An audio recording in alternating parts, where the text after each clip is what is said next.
वालेकुम जी वालेकुम सलाम। आपका नाम? उज़ैर साकिब। आपका नाम? मोहम्मद अजीज़ अली शहजाद। क्या करते हैं? जी मैं तैयारी करता हूँ यहाँ पे लाहौर में किस चीज़ की? कम्पिटिटिव एग्ज़ाम्स की। जबरदस्त। कम्पिटिटिव एग्जाम मतलब CSS और PPSC वगैरह की तैयारी कर रहे हैं, फिर तो आपके पास नॉलेज भी काफ़ी होगा। अच्छा लगेगा आपसे बात करते हुए। मुझे सबसे पहला एक सिंपल सा सवाल बताएं, पाकिस्तान में स्कूल हो, कॉलेज हो, यूनिवर्सिटी हो, मदरसा हो या आम पब्लिक प्लेस हो, जो दुश्मन बताया जाता है या हरीफ बताया जाता है, जिसे कहा जाता है मुकाबला है पाकिस्तान का, वो किससे बताया जाता है? इंडिया से। इंडिया से। आप बताएं किससे बताया जाता है?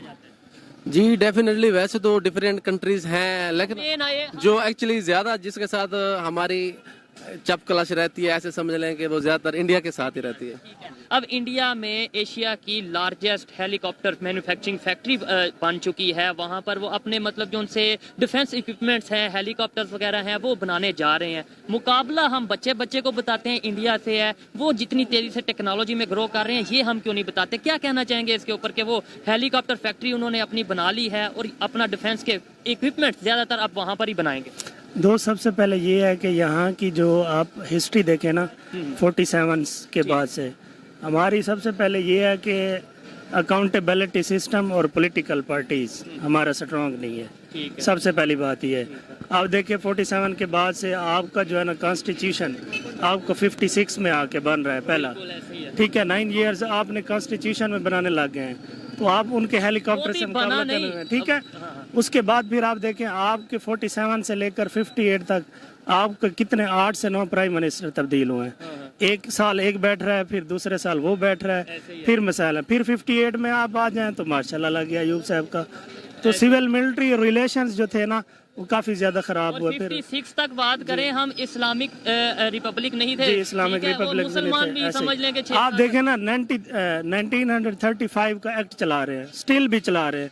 किसी किसी जगह पे आप देखें 1935 को आप एक्ट को फॉलो करते रहे हैं। 56 में आपने जब कॉन्स्टिट्यूशन भी बनाया ना, तो तब भी आप 1935 के एक्ट को देख के बनाया।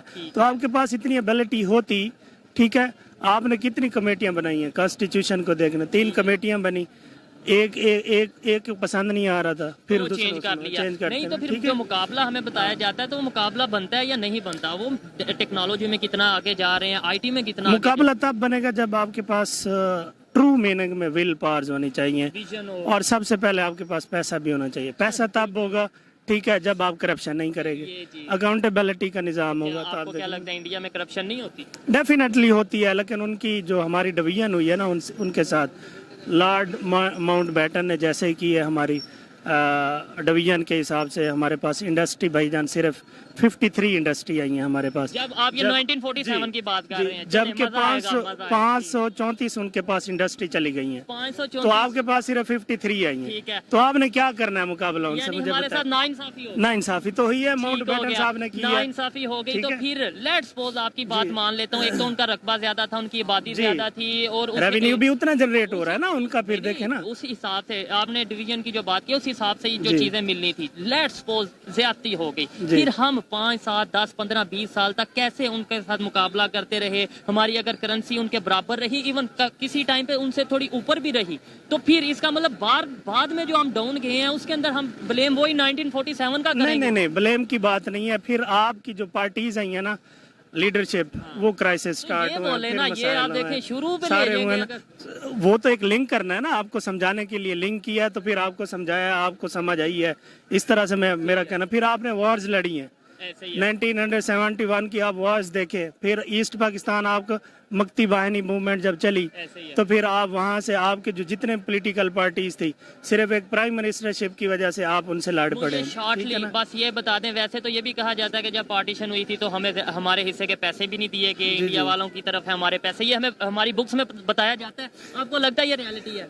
रियलिटी इन सेंस, हाँ जी बिल्कुल। अच्छा, मुझे इन शॉर्ट बस ये बताना है, 75 साल में पाकिस्तान ने क्या किया? आपने हिस्ट्री भी पढ़ी होगी क्योंकि आप कम्पिटिटिव एग्जाम की तैयारी कर रहे हैं, नॉलेज भी होगा। और 75 साल में इंडिया ने क्या किया जो आज वो जहां पर है और हम यहां पर हैं? थोड़ा सा बस आपने इन शॉर्ट इसे एक्सप्लेन कर देना।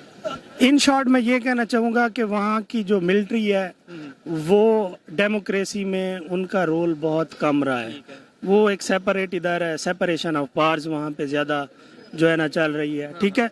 उसके अलावा मैं आपको ये कहना चाहूँगा कि ان کے آگے جانے کا یہ ہے کہ ان کا جو سسٹم ہے الیکشن کا وہ ہمارے سے بیٹر ہے. اس کے علاوہ ایجوکیشن کی کوئی فرق نہیں ہے, آئی ٹی سیکٹر جو انہوں نے گرو کیا اس کا کوئی فرق وہ نہیں پڑھا رہے ہیں, لیکن ہمارا جو ایجوکیشن کا نظام ہے وہ 3 ٹائر سسٹم ہے. 3 ٹائر سسٹم ہے, مدرسہ سسٹم ہے, پبلک ہے. وہاں پہ ایسا نہیں ہے. وہاں پہ کون سا سسٹم؟ وہاں پہ سسٹم یونیفارم ایجوکیشن سسٹم چل رہا ہے اسٹل, اور وہ فن لینڈ کو فالو کر رہے ہیں. فن لینڈ کا جو ایجوکیشن سسٹم ہے ورلڈ بیسٹ سسٹم ہے. تو آپ یہ دیکھ لیجئے کہ اگر وہ آگے جا رہے ہیں تو ان کا ان ٹرو سینس آپ یو پی ایس سی کے انٹرویو سن لیا کریں, تو ان کی ایجوکیشن, ان کی لینگویج, ان کا انگلش کا سٹائل, ان کا اٹھنا بیٹھنا وہ ہم سے یونیک ہوتا ہے. یہی بات, یہی ایشو ہے کہ کیسے مطلب 1947 تک ایک جیسے تھے ہم, مطلب اکٹھے رہ رہے تھے, ہے یہ ایک تھے.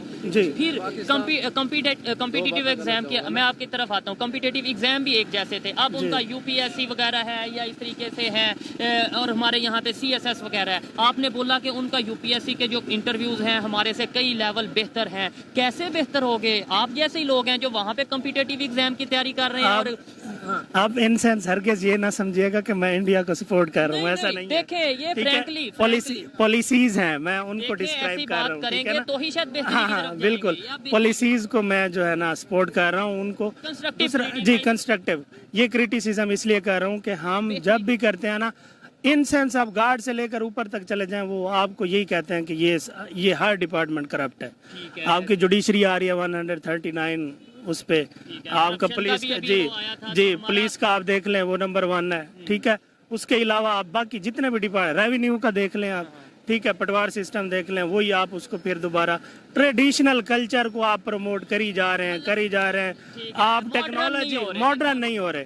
اب دیکھیے نا, گورنمنٹ نے تھوڑی سی ماڈرنائزیشن کی تھی پچھلی گورنمنٹ نے, ٹھیک ہے. تو پھر ہمارے ریلیجیس جو ملاز تھے, چاند دیکھنے پہ بھی آپ کو مسئلہ ہوتا ہے کہ ٹیکنالوجی کیوں بتا رہی ہے, ہم مولوی بتائیں یہ کیا بات ہوئی.